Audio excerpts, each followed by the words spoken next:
प्यारे बच्चों, एक बार फिर से मैं आपके लिए लेके आ गया हूँ सॉलिड स्टेट की अगली क्लास। तो आप सबका फिर से स्वागत है आज की क्लास में। आज की क्लास में हम लोग स्टार्ट करते हैं सॉलिड स्टेट में average number of atoms in a unit cell. पिछली क्लास में हम लोगों ने जो है इंट्रोडक्शन देखा था कि सॉलिड कितने टाइप के होते हैं, कितनी फिजिकल स्टेट्स में पाए जाते हैं मैटर, क्रिस्टल लैटिस क्या होती है, यूनिट सेल क्या होती है, इनके बारे में हम लोगों ने पढ़ा था। अब हम लोग उससे आगे बढ़ते हैं, देखते हैं कि किसी एक यूनिट सेल में on average number of atoms कितने होते हैं। तो आइए देखते हैं। सबसे पहले हमारे पास है प्रिमिटिव यूनिट सेल। आपको पता है प्रिमिटिव यूनिट सेल ऐसी यूनिट सेल होती है जिसमें जो घटक कण होते हैं, जिन्हें हम कॉन्स्टिट्यूएंट पार्टिकल्स कहते हैं, वो केवल यूनिट सेल के कॉर्नर पे पाए जाते हैं। तो 8 कॉर्नर्स होते हैं, इसका मतलब हर कॉर्नर पर एक घटक कण पाया जाएगा। तो टोटल एक यूनिट सेल के कॉर्नर पे 8 घटक कण पाए जाते हैं।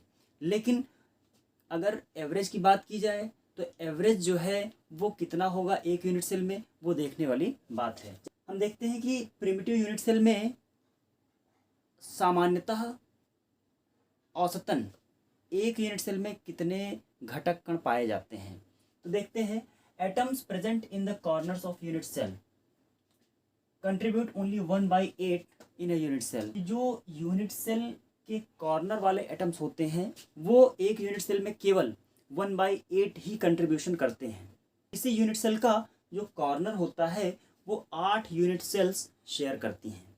तो उस कॉर्नर पे जो एटम या जो भी कण पाया जाएगा वो टोटल जो है 8 यूनिट सेल उसको शेयर करेंगी। तो एक यूनिट सेल में एक घटक कण जो कॉर्नर पे होता है वो केवल 1/8 ही कंट्रीब्यूट करता है। तो देख लेते हैं number of atoms in a unit cell. किसी प्रिमिटिव यूनिट सेल में कितने घटक कण हो सकते हैं सामान्यतः, तो बराबर कंट्रीब्यूशन ऑफ कॉर्नर एटम्स। देखना है कि कॉर्नर एटम्स कितना कंट्रीब्यूट कर रहे हैं multiplied by number of corners. उसको हम मल्टीप्लाई करेंगे नंबर ऑफ कॉर्नर्स से। तो देख लेते हैं, जो कॉर्नर एटम्स हैं वो एक यूनिट सेल में 1/8 कंट्रीब्यूट करते हैं। टोटल नंबर ऑफ कॉर्नर्स होते हैं 8, तो 8 8 हो गया, कैंसिल आउट। ऑन एवरेज अगर देखा जाए तो एक प्रिमिटिव यूनिट सेल में केवल एक घटक कण पाया जाता है। अब हम बात करते हैं बॉडी सेंटर्ड यूनिट सेल की। बॉडी सेंटर्ड यूनिट सेल आपको पता है एक ऐसी यूनिट सेल होती है जिसमें कॉर्नर वाले एटम्स के अलावा यूनिट सेल के बीच, बिल्कुल बॉडी के बीच में एक और एटम पाया जाता है। तो जो कॉर्नर वाले एटम्स होते हैं उनको तो 8 यूनिट सेल्स शेयर करती हैं, लेकिन जो बॉडी के सेंटर पे होता है उसको कोई भी यूनिट सेल शेयर नहीं करती हैं। वो पूरी तरह से उसी यूनिट सेल का पार्ट होता है जिसमें वो पाया जाता है। तो देख लेते हैं एक बॉडी सेंटर्ड यूनिट सेल में ऑन एवरेज कितने नंबर ऑफ एटम्स होते हैं। तो देखते हैं नंबर ऑफ एटम्स कितने होते हैं equals to contribution of corner atoms. Corner वाले एटम्स का कंट्रीब्यूशन कितना है multiplied by number of corners. 1 2 3 4 5 6 7 8 number of corners से मल्टीप्लाई करेंगे। इसको हम ब्रैकेट में क्लोज कर देते हैं और इसमें हम ऐड करेंगे plus number of atoms present within the unit cell, और इसमें हम ऐड कर देंगे कितने एटम्स उस यूनिट सेल के अंदर पाए जा रहे हैं। मीन्स हम इसकी बात कर रहे हैं। बॉडी सेंटर्ड यूनिट सेल में एक यूनिट सेल के अंदर एक ही घटक कण पाया जाएगा। तो देखते हैं कंट्रीब्यूशन ऑफ कॉर्नर एटम्स, कितना कंट्रीब्यूशन करते हैं कॉर्नर एटम्स 1/8 कंट्रीब्यूट करते हैं, multiplied by number of corners. कितने नंबर ऑफ कॉर्नर्स होते हैं आपको पता है कि एक यूनिट सेल में 8 नंबर ऑफ कॉर्नर्स होते हैं, जिसको मल्टीप्लाई कर देंगे 8 से और ब्रैकेट हमने कर दिया क्लोज, और plus number of atoms present within the unit cell. कितने नंबर ऑफ एटम्स एक यूनिट सेल के अंदर पाए जा रहे हैं, एक, तो हम इसको यहाँ पर ऐड कर देंगे। 8 8 कैंसिल आउट हो गया, 1 + 1 = 2। तो एक बॉडी सेंटर्ड यूनिट सेल में सामान्यतः औसतन 2 घटक कण पाए जाते हैं। अगली यूनिट सेल हमारे पास है फेस सेंटर्ड यूनिट सेल। इसको हम FCC भी कहते हैं। तो फेस सेंटर्ड यूनिट सेल एक ऐसी यूनिट सेल होती है जिसमें कॉर्नर वाले एटम्स के अलावा हर फेस पर एक एटम प्रेजेंट होता है। अब कॉर्नर पे कितने एटम्स होते हैं टोटल 8 कॉर्नर्स होते हैं, तो 8 एटम्स हो गए कॉर्नर पे, और किसी भी यूनिट सेल के 6 फेसेस होते हैं। तो हर फेस पर एक एटम हो गया। अब देखते हैं कि ऑन एवरेज कितने नंबर ऑफ एटम्स एक FCC यूनिट सेल में पाया जाता है। तो देख लेते हैं number of atoms in a unit cell. FCC की बात हो रही है, तो FCC यूनिट सेल में ऑन एवरेज कितने नंबर ऑफ एटम्स पाए जाएंगे। तो contribution of corner atoms multiplied by number of corners, contribution of corner atoms multiplied by number of corners, bracket में क्लोज कर दिया। फिर किया हमने plus contribution of face atoms multiplied by number of faces, इसको भी ब्रैकेट में close कर दिया। अब देख लेते हैं कंट्रीब्यूशन ऑफ कॉर्नर एटम्स। तो कॉर्नर एटम्स का कंट्रीब्यूशन एक यूनिट सेल में होता है 1/8, 1/8 multiplied by number of corners, 8 होते हैं तो हमने मल्टीप्लाइड बाय 8 कर दिया, इसको हमने ब्रैकेट में क्लोज कर दिया। उसके बाद आया प्लस, प्लस लगा दिया। उसके बाद contribution of face atoms, face atoms का कंट्रीब्यूशन ओनली 1/2 ही होता है, क्योंकि किसी भी यूनिट सेल के एक फेस को 2 यूनिट सेल्स शेयर करती हैं। तो एक यूनिट सेल में एक एटम का जो कंट्रीब्यूशन होगा वो 1/2 ही होगा। तो यहाँ पर contribution of face atoms 1/2 multiplied by number of faces, 6 faces होते हैं मल्टीप्लाइड बाई 6। इसको हमने सॉल्व किया, 8 8 कैंसिल हुआ, 2 3 6, तो आंसर नीचे यहाँ पे आया, इसका आया 1 और प्लस इसका आ गया 3, तो 1 + 3 = 4। एक FCC यूनिट सेल में औसतन 4 घटक कण पाए जाते हैं। ठोस में क्लोज पैकिंग किस तरह से होती है और क्लोज पैकिंग क्या है देख लेते हैं। During the crystallization of any substance the constituent particles occupy a definite 3D position with respect to their neighbouring particles. This way they form a definite geometrical structure which is called close packing. किसी भी substance के क्रिस्टलीकरण के दौरान जो घटक कण होते हैं वो अपने पड़ोसी घटक कणों के सापेक्ष एक निश्चित 3D पोजीशन को प्राप्त करते हैं और इस तरह से वो एक निश्चित ज्यामितीय संरचना तैयार करते हैं। ये जो प्रोसेस होता है इसको क्लोज पैकिंग कहा जाता है। क्लोज पैकिंग जो है वो कितने प्रकार से होती है, तो close packing happens in 3 dimensions. आपको पता है 3 डायमेंशंस होते हैं, तो जो क्लोज पैकिंग होती है वो 3 डायमेंशंस में होती है। कैसे? Number 1 dimensional close packing, number 2 dimensional close packing, और एक होती है 3 डायमेंशनल क्लोज पैकिंग। तो सबसे पहले हम देखते हैं 1 dimensional close packing. 1 dimensional close packing में क्या होता है कि जो घटक कण होते हैं वो एक दूसरे के सापेक्ष एक सीधी रेखा में अरेंज होते चले जाते हैं और इस तरह से वो एक रेखीय संरचना बनाते हैं जिसे 1 डायमेंशनल क्लोज पैकिंग कहते हैं। The stacking of constituent particles with respect to each other in such manner there remains the least space between the neighbouring particles is called 1 dimensional close packing. This close packing takes place in only 1 dimension, so it is called 1 dimensional close packing. चलो दूसरा देखते हैं 2 dimensional close packing. 2 dimensional close packing जो होती है वो 2 type की होती है। एक होती है स्क्वायर क्लोज पैकिंग और दूसरी होती है हेक्सागोनल क्लोज पैकिंग। तो स्क्वायर क्लोज पैकिंग में क्या होता है कि जो घटक कण होते हैं वो हॉरिजॉन्टली और वर्टिकली क्या होते हैं, एक सीधी रेखा में होते हैं।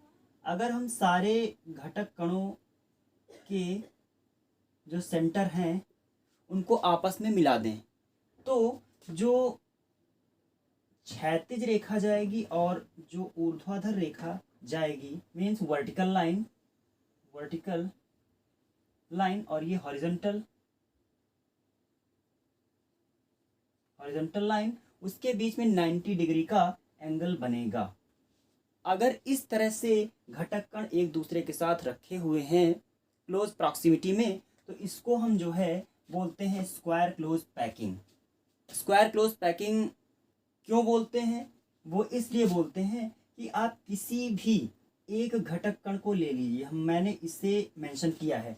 अब इससे कितने घटक कण सीधे सीधे टच हो रहे हैं, हम क्या करते हैं उनके केंद्रों को आपस में मिला देते हैं, 1 2 3 और 4। हमने मिला दिया और यहाँ पर एक जो है परफेक्ट स्क्वायर तैयार हो गया, परफेक्ट स्क्वायर तैयार हो गया।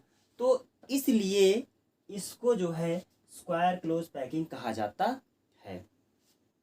आइए बात करते हैं टू डायमेंशनल क्लोज पैकिंग में हेक्सागोनल क्लोज पैकिंग की। हेक्सागोनल क्लोज पैकिंग जो है वो इस तरह की क्लोज पैकिंग होती है कि जो वन डायमेंशनल क्लोज पैकिंग है उसके जो डिप्रेशंस हैं, मीन्स जो खांचे होते हैं, उन खांचों में दूसरी जो लेयर होती है उसके घटक कण उन्हीं खांचों पर बैठ जाते हैं आसानी से। देखिए ये 1 2, इसके बीच में ये जो खांचा बना हुआ है उसके बीच में ये वाला घटक कण आराम से बैठ गया है। उसके बाद इसके और इसके, एक ये और एक ये, इसके बीच में जो खांचा बना है उसके बीच में ये वाला घटक कण आराम से बैठ गया है। उसके बाद इसके और इसके बीच में जो खांचा है उसके बीच में ये बैठ गया है। तो क्या होता है कि जो हेक्सागोनल क्लोज पैकिंग होती है उसके जो घटक कण होते हैं वो पहली लेयर के खांचों में बैठते हुए चले जाते हैं। और इस तरह से जो आप किसी भी एक घटक कण को आप यहाँ पर मेंशन करिए और उस घटक कण को सीधे सीधे कितने घटक कण टच कर रहे हैं, हम क्या करते हैं उनके सेंटर को आपस में मिला देते हैं। 1 2 3 4 5 और 6 मिला दिया, एक परफेक्ट हेक्सागोन तैयार हो गया। तो यही कारण है कि इस क्लोज पैकिंग को हेक्सागोनल क्लोज पैकिंग कहा जाता है। अब हम बात करेंगे यहाँ पर कोऑर्डिनेशन नंबर की। कोऑर्डिनेशन नंबर क्या होता है? किसी भी एक कण को, किसी भी एक घटक कण को सीधे सीधे कितने घटक कण टच कर रहे हैं। जैसे इस घटक कण को एक, ये 2 3 4 5 6 घटक कण टच कर रहे हैं, तो इस क्लोज पैकिंग का जो कोऑर्डिनेशन नंबर होगा वो होगा 6। बात करते हैं स्क्वायर क्लोज पैकिंग में। तो स्क्वायर क्लोज पैकिंग में किसी भी एक घटक कण को सीधे सीधे कितने घटक कण टच कर रहे हैं वही उसका कोऑर्डिनेशन नंबर होगा। तो यहाँ पर इसको, इस घटक कण को 1 2 3 4 घटक कण टच कर रहे हैं, तो इसका जो कोऑर्डिनेशन नंबर होगा वो होगा 4। आते हैं वन डायमेंशन में। तो वन डायमेंशनल क्लोज पैकिंग में किसी भी एक घटक कण को, इसको केवल ये टच कर रहा है और एक ये टच कर रहा है, तो वन डायमेंशनल क्लोज पैकिंग में जो कोऑर्डिनेशन नंबर होता है वो होता है 2। आइए देखते हैं डेफिनेशन क्या होती है। तो कोऑर्डिनेशन नंबर क्या होता है? Coordination number is the total number of atoms which are in contact with any central atom. किसी केंद्रीय परमाणु के सीधे कांटेक्ट में कितने घटक कण हैं वही उसका कोऑर्डिनेशन नंबर होता है। ये 1 डायमेंशन में भी होता है, ये 2 डायमेंशन में भी होता है और ये 3 डायमेंशन में भी फॉलो होता है। 3 dimensional close packing in square close packing structure.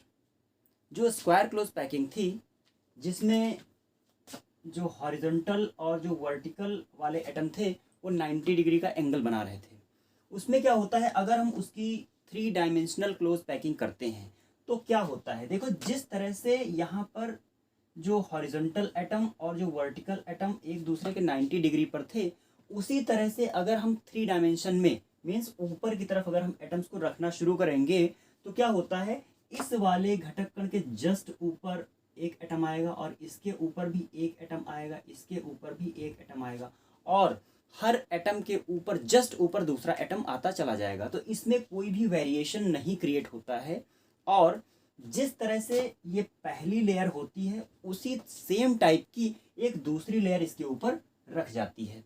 अगर हम इसके ऊपर तीसरी लेयर रखते हैं तो जिस टाइप की पहली लेयर है और जिस टाइप की दूसरी लेयर है उसी टाइप की एक तीसरी लेयर भी होती है जो इसके ऊपर रख जाती है। मीन्स कि जो पहली लेयर है वो दूसरी और तीसरी लेयर की कॉपी है। तो इसमें जितने भी हम लेयर्स रखते हैं वो सारी की सारी लेयर्स एक दूसरे की कॉपी हैं। तो अगर मैं पहली लेयर को ए टाइप लेयर बोलूं तो दूसरे टाइप की जो हमने दूसरी लेयर इसके ऊपर रखी है वो भी तो सेम इसी की कॉपी है, तो वो क्या होगी, वो भी हमारी ए टाइप की होगी, वो भी हमारी ए टाइप की होगी। और हमने जो तीसरे टाइप की लेयर इसके ऊपर रखी है, इसके ऊपर जो हमने तीसरी लेयर रखी है वो भी तो सेम इसी की कॉपी है, तो वो जो होगी वो भी, उसको भी हम ए टाइप लेयर बोल सकते हैं।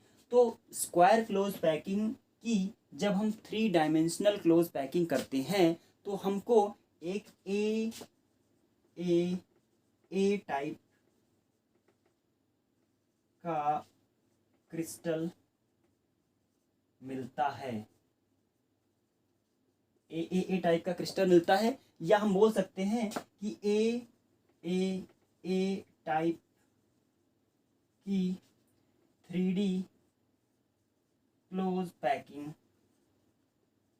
देखने को मिलती है। तो ए टाइप की 3D क्लोज पैकिंग आपको किस में देखने को मिलेगी? आपको स्क्वायर क्लोज पैकिंग के 3 डायमेंशनल क्लोज पैकिंग में आपको ए टाइप की 3D क्लोज पैकिंग देखने को मिलेगी। चलिए बच्चों देखते हैं हेक्सागोनल क्लोज पैकिंग की 3D क्लोज पैकिंग कैसे होती है। तो आपको पता है हेक्सागोनल क्लोज पैकिंग क्या होती है? मैंने बताया था कि जो फर्स्ट लेयर होती है उसके जो डिप्रेशंस होते हैं, ये खांचे होते हैं, इनमें जो एटम्स होते हैं वो जब अपनी जगह को प्राप्त करते चले जाते हैं तो इस तरह से हमको एक इस टाइप का स्ट्रक्चर मिलता है जिसको हम हेक्सागोनल क्लोज पैकिंग कहते हैं। अब ये तो हो गई आपकी 2 डायमेंशनल क्लोज पैकिंग, जिसको हम हेक्सागोनल क्लोज पैकिंग कहते हैं, वो आपकी 2 डायमेंशनल या 2D क्लोज पैकिंग हो गई। 3D क्या होगी? 3D होगी जब इस लेयर के ऊपर हम दूसरी लेयर रखेंगे और उस लेयर के ऊपर हम दूसरी लेयर रखना शुरू करेंगे। तो दूसरी लेयर रखने का तरीका क्या होता है? दूसरी लेयर रखने का तरीका क्या है कि हम क्या करेंगे कि जो हमको ये डिप्रेशंस दिखाई दे रहे हैं ये वाले, हम इन वाले डिप्रेशंस पर दूसरी लेयर के एटम्स को रखना शुरू करते हैं। तो हमने रखा यहाँ पर एक पहला एटम, फिर जब यहाँ पर रखेंगे तो ये वाला छूट जाएगा और फिर यहाँ पर हम रखेंगे अगला एटम, फिर उसके बाद ये वाला छूटेगा और यहाँ पर हम रखेंगे अगला एटम, ये नीचे वाली लेयर का छूटेगा जो खांचा है, फिर यहाँ पर हम रखेंगे अगला एटम, ये हो गया, फिर ये छूट के यहाँ पे रखेंगे, ये हो जाएगा। उसके बाद हम नीचे आते हैं, नीचे हम क्या होगा, नीचे इस वाले डिप्रेशंस पर हम फिर से एटम को रखेंगे, इस वाले डिप्रेशन पर फिर से एटम्स को रखेंगे, इस वाले डिप्रेशन पर फिर से हम एटम को रखेंगे। तो इस तरह से हम यहाँ पर देख रहे हैं जब हम दूसरी लेयर इस पर रखते हैं तो हमको वहाँ पर 2 तरह के वॉइड्स प्राप्त होते हैं। एक होता है आपका 1 2 3 के ऊपर इस वाले खांचे पर जो एक एटम ये आ गया है, इसको हम बोलते हैं टेट्राहेड्रल वॉइड, या हम इसे कह सकते हैं टीवी, या इसे हम बोल सकते हैं टेट्राहेड्रल वॉइड। ये हो गया टेट्राहेड्रल वॉइड। कहाँ पर है? देखो आपको दिखाई दे रहा है ये वाला एटम और ये वाला एटम, इसके ऊपर आपको ये रखा हुआ दिखाई दे रहा है। तो ये जो वॉइड है ये, इसको हम बोलेंगे टेट्राहेड्रल वॉइड। इसके नीचे भी देखो ये जो लेयर है, इसको हम पहली मान लें, इसको दूसरी, तो इसके नीचे की तरफ से जब जाएंगे तो जो ये वॉइड दिखाई दे रहा है तो ये तो खाली ही है ना अभी, तो हम अभी बात करेंगे उसके बारे में। तो ये हो गया टेट्राहेड्रल वॉइड। एक स्ट्रक्चर आपको दिखाई देता है इस टाइप का, 1 2 3, और उसके बाद जो है होता है 1 2 और 3, ऐसा टाइप का स्ट्रक्चर दिखाई देता है। इसको हम बोलते हैं ऑक्टाहेड्रल वॉइड, इसे हम कहते हैं ऑक्टाहेड्रल वॉइड, ऑक्टाहेड्रल वॉइड, इसे हम कहेंगे ऑक्टाहेड्रल वॉइड। ये कहाँ पर है देखो, दिखाते हैं हम आपको। ये देखो, एक ये ग्रीन वाला, एक ये दूसरा ग्रीन वाला, 2 ये तीसरा ग्रीन वाला, 3। अब देखो इसके जस्ट नीचे एक ये वाला एटम, एक ये वाला एटम और एक ये वाला एटम दिखाई दिया आपको। इस टाइप का स्ट्रक्चर दिखाई दे रहा है। तो ये जो है इसमें नीचे की तरफ जो आपको ये वाला वॉइड दिखाई दे रहा है, ये है आपका ऑक्टाहेड्रल वॉइड है। अब यहाँ पर कहानी शुरू होती है। अगर तीसरी लेयर के जो घटक कण हैं वो टेट्राहेड्रल वॉइड पर आते हैं, मतलब इसके नीचे, इस वाली लेयर के नीचे से रखिए, तो अगर इसके जस्ट नीचे एक एटम रखेंगे तो जो क्लोज पैकिंग तैयार होगी वो होगी ए बी टाइप की। तो यहाँ पर लिख लेंगे number 1, if the constituent particles occupy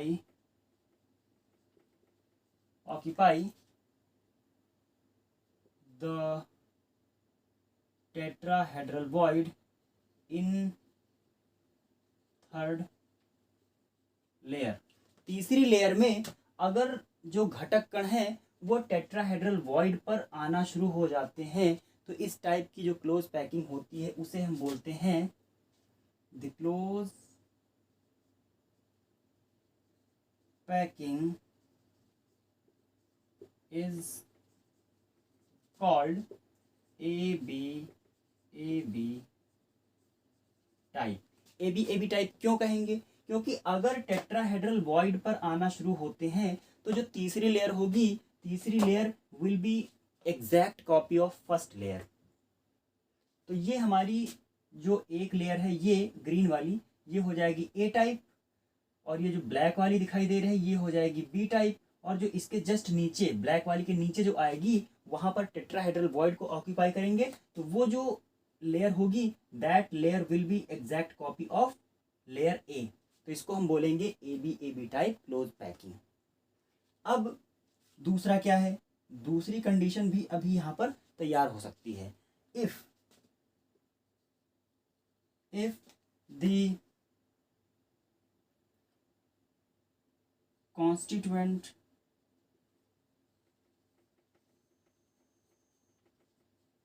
particles of third layer occupy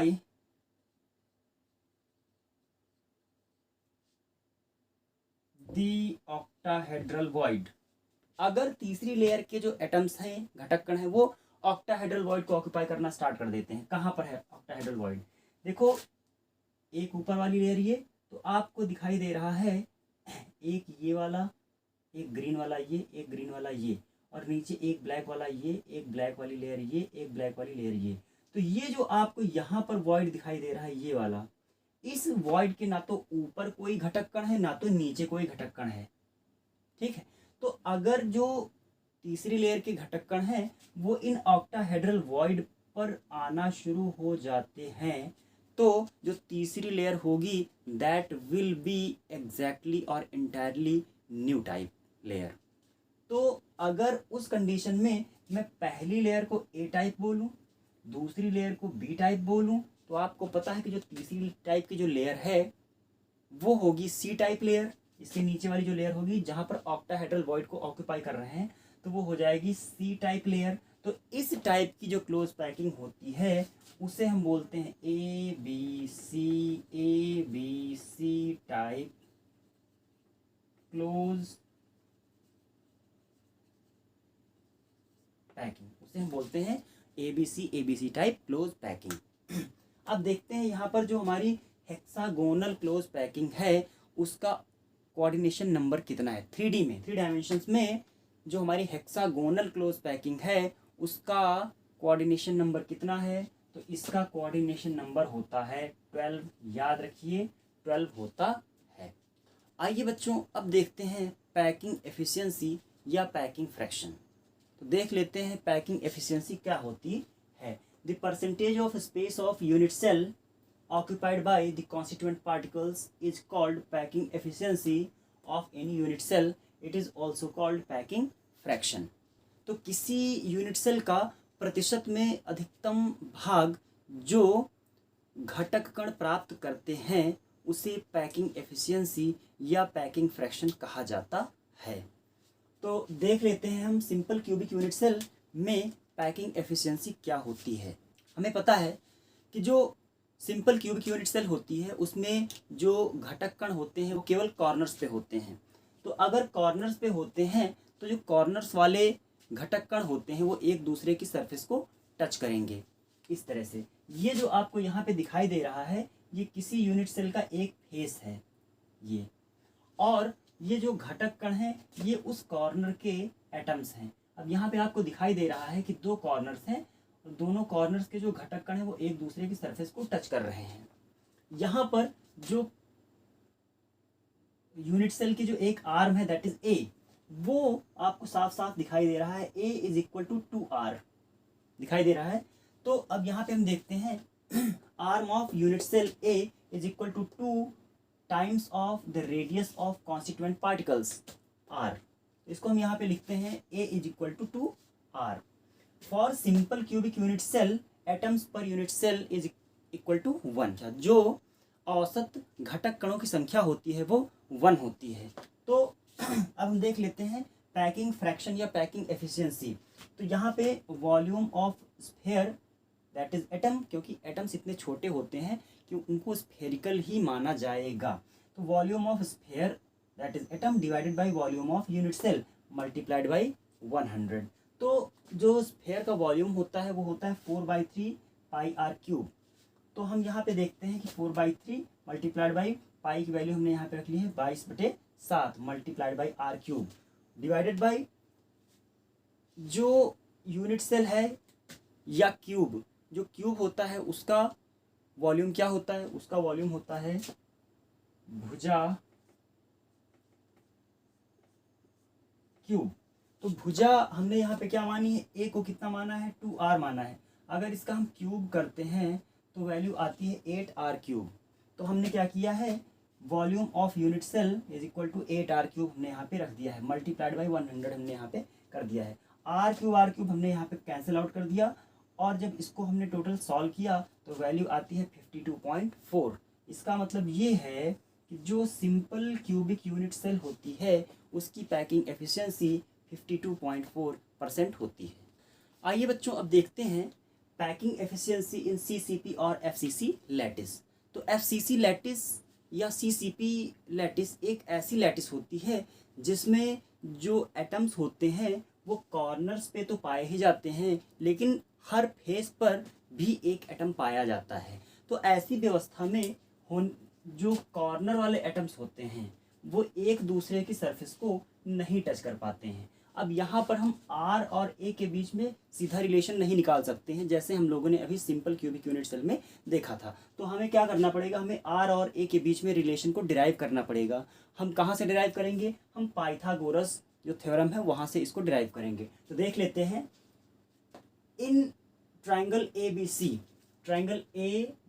C from Pythagoras theorem से हम ट्राइंगल ए बी सी से क्या करेंगे, आर और ए के बीच का रिलेशन डिराइव करेंगे। तो देख लेते हैं, आपको पता है कि जो हाइपोटेनस होता है A C square will be equals to A B square plus B C square. A C square means A C square is equal to A B square plus B C square. Now A C square equals to A square plus A square. आपको पता है कि जो A B है वो कितना है, ए है, और जो बी सी है वो भी कितना है, वो भी ए है। तो हम क्या करेंगे, A C square equals to A square plus A square. Now A C square equals to 2a square, A C equals to 4r हो जाएगा। यहाँ पर ए सी इक्वल्स टू 4r कैसे होगा, हमको पता है यहाँ पर ए और सी, यहाँ पर जो ये सेंटर वाला जो एटम है इसको कॉर्नर वाले एटम्स टच कर रहे हैं। तो जो कॉर्नर वाले एटम्स हैं उसका एक r और इसका एक r बराबर हो गया 2r, और ये जो इसके बीच में जो एटम है इसका तो 2r पूरा का पूरा इसी यूनिट सेल के अंदर है। तो 2r plus 2r equals to 4r। ये 4r किसके बराबर होगा, AC के। अब हम क्या करेंगे, इस AC की वैल्यू को हम इस वाली इक्वेशन में पुट करेंगे। तो यहाँ पे देख लेते हैं, AC स्क्वायर है तो हम AC स्क्वायर की जगह पे रखेंगे 4r। तो हमने यहाँ पे कर दिया 4r square equals to 2a square. Now इसका हमने स्क्वायर निकाला तो निकला 16r square equals to 2a square. अब क्या करेंगे, अब हम देखते हैं a बराबर या a स्क्वायर बराबर क्या होगा। तो a स्क्वायर बराबर हम 2 को इधर नीचे लेके आएंगे तो हो जाएगा a square equals to 8r square. Now a equals to कितना होगा, a इक्वल्स टू होगा रूट ऑफ 8r स्क्वायर। तो इसकी जब वैल्यू निकालेंगे तो हो जाएगा 2√2r। यहाँ पर r और a के बीच का ये रिलेशन निकला है। हमें पता है कि वॉल्यूम ऑफ यूनिट सेल क्या होगा, a क्यूब होता है। तो volume of unit cell equals to a cube. a हमने क्या निकाला, a हमने निकाला है 2√2r। तो हम क्या करेंगे, इस 2√2r का क्यूब कर देंगे। इसकी जब हम वैल्यू निकालते हैं तो आती है 16√2r क्यूब। ये हमारा जो है यूनिट सेल का वॉल्यूम निकल आया है। अब क्या करेंगे, अब हम सीधे सीधे चलते हैं पैकिंग एफिशिएंसी पर। तो packing efficiency is equal to volume of 4 particles divided by volume of unit cell multiplied by 100। अब यहाँ पर वॉल्यूम ऑफ 4 पार्टिकल्स कहाँ से आया, आपको पता है कि जो एफसीसी होती है या सीसीपी जिसे हम बोलते हैं उसमें जो औसतन एक यूनिट सेल में कितने घटक कण होते हैं, 4 होते हैं। तो हम क्या करेंगे, एक घटक कण का वॉल्यूम मल्टीप्लाइड बाय 4, क्योंकि एक यूनिट सेल में 4 घटक कण पाए जा रहे हैं, तो वॉल्यूम कितना होगा, 4 घटक कणों के वॉल्यूम को हम वहाँ पर कंसिडर करेंगे। तो यहाँ पर हो जाएगा volume of 4 particles divided by volume of unit cell multiplied by 100। तो यहाँ पर देख लेते हैं volume 4 multiplied by volume of 1 unit cell, 1 sphere. तो 4 मल्टीप्लाइड बाय 4/3 इंटू पाई की वैल्यू हमने 22/7 रख दिया है, मल्टीप्लाइड बाई आर क्यूब। अब क्या करेंगे, यूनिट सेल का वॉल्यूम रखेंगे। यूनिट सेल का वॉल्यूम कितना है, हमने यहाँ पे निकाला था 16√2 आर क्यूब, हमने यहाँ पे रख दिया। अब क्या करेंगे, आर क्यूब ऊपर आर क्यूब नीचे, तो आर क्यूब और आर क्यूब को हम कैंसिल आउट कर देते हैं। अब क्या होगा, जितना बचा है ये वैल्यू, इस सारी वैल्यू को हम क्या करेंगे, कैलकुलेट करेंगे। तो टोटल जो वैल्यू आती है वो होती है 74%। इसका मतलब ये है कि जो FCC लैटिस या CCP लैटिस होती है, उसकी जो पैकिंग एफिशिएंसी या पैकिंग फ्रैक्शन होता है वो 74% होता है। आइए बच्चों, अब देखते हैं हम packing efficiency in body centred unit cell और BCC। तो BCC is a unit cell in which one constituent particle is present in between the body of unit cell। किसी यूनिट सेल के बिल्कुल सेंटर पे एक एटम प्रेजेंट होता है और बाकी के जो 8 एटम्स होते हैं वो 8 कॉर्नर्स पे प्रेजेंट होते हैं। तो ऐसा जो यूनिट सेल होता है वहाँ पर जो कॉर्नर वाले एटम्स होते हैं वो बॉडी के सेंटर वाले एटम के थ्रू एक दूसरे से जुड़े रहते हैं। ऐसी कंडीशन में हम R और A के बीच में डायरेक्ट रिलेशन नहीं निकाल सकते हैं। तो हम क्या कर सकते हैं, हम यहाँ पर देखते हैं कि पाइथागोरस थ्योरम को अप्लाई करते हैं। देख लेते हैं हमने क्या किया है, एक ये कॉर्नर वाला एटम बनाया है, इसको हमने पॉइंट A रखा है, और उसके जस्ट अपोजिट दूसरा यहाँ पे कॉर्नर एटम रखा है, इसको हमने पॉइंट D बनाया है, और इसके जस्ट ऊपर यहाँ पे हमने कॉर्नर C पे, इस कॉर्नर पे हमने पार्ट C या पॉइंट C बनाया है, जिसको हमने A से फिर से कनेक्ट किया है। अब यहाँ पे हम देख लेते हैं कि हमको दो राइट ट्राइंगल हमारे यहाँ पे तैयार हो चुके हैं। एक है ACD और दूसरा है ABC। अब इन्हीं दो राइट ट्राइंगल के थ्रू हम A और R के बीच में रिलेशन डिराइव करते हैं। आइए देख लेते हैं। By Pythagoras theorem in right triangle ABC, हम A, B और C की बात करेंगे। यहाँ पर AC² = AB² AB² plus BC² plus BC²। Now AC² हमें पता है AB कितना है, वो A है, this is A, and BC is also A। तो हम यहाँ पे क्या करेंगे, AB की वैल्यू और BC की वैल्यू रखेंगे। फॉर्मूला हमारा बनेगा AC² = A² plus A²। Now AC² = 2A²। अब क्या करते हैं, AC की वैल्यू हमने यहाँ पे निकाल लिया। AC बराबर क्या हो गया, √2A। जब हमने इसका स्क्वायर रूट निकाला तो वैल्यू आ गई √2A। इसी तरह से इन राइट ट्राइंगल ACD, यहाँ पे राइट ट्राइंगल हमारा है ACD, इसमें देखते हैं AD² AD² = AC² = AC² plus CD² plus CD²।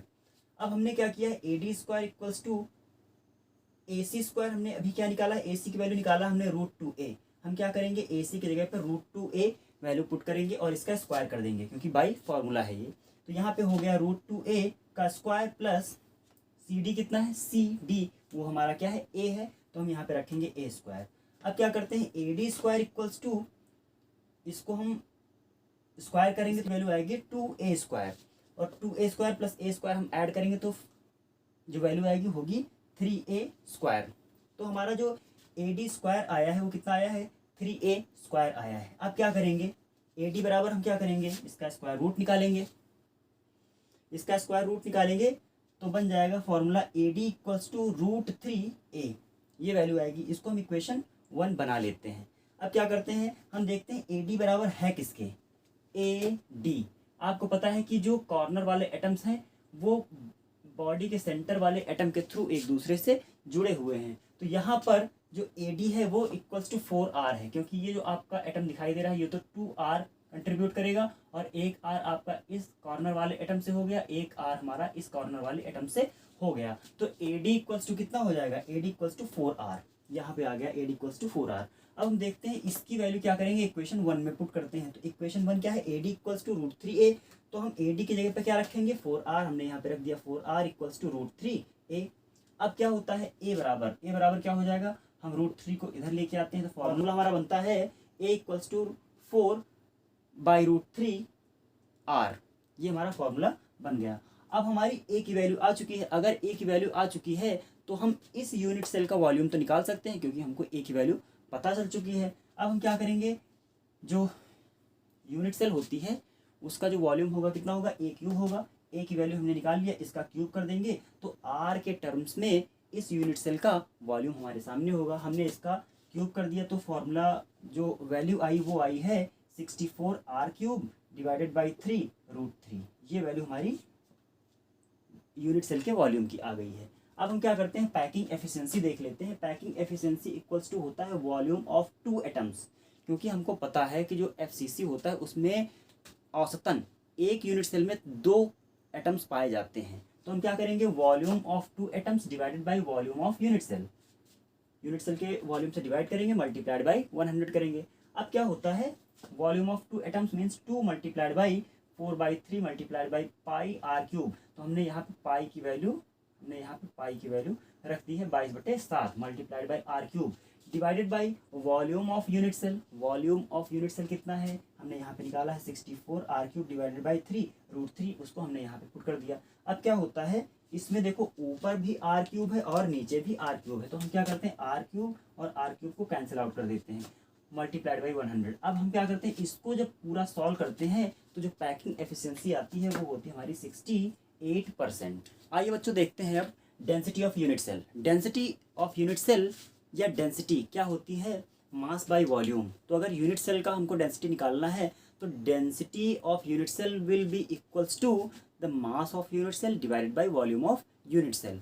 तो किसी भी यूनिट सेल का मास क्या होगा, मास होगा उस यूनिट सेल में जितने भी एटम्स या घटक कण पाए जा रहे हैं उनका जो मास होगा वही उस यूनिट सेल का मास होगा। और वॉल्यूम क्या होगा, वॉल्यूम होगा उसकी जो एज होगी, जो भुजा होगी, उसका क्यूब। तो हम क्या करेंगे, mass of all the atoms present in a unit cell divided by the volume of unit cell कर देंगे तो हमको क्या निकल आएगा, डेंसिटी ऑफ यूनिट सेल निकल आएगी। तो देख लेते हैं डेंसिटी बराबर क्या होता है, mass of unit cell divided by volume of unit cell. मान लेते हैं एज ऑफ यूनिट सेल क्या है, ए है।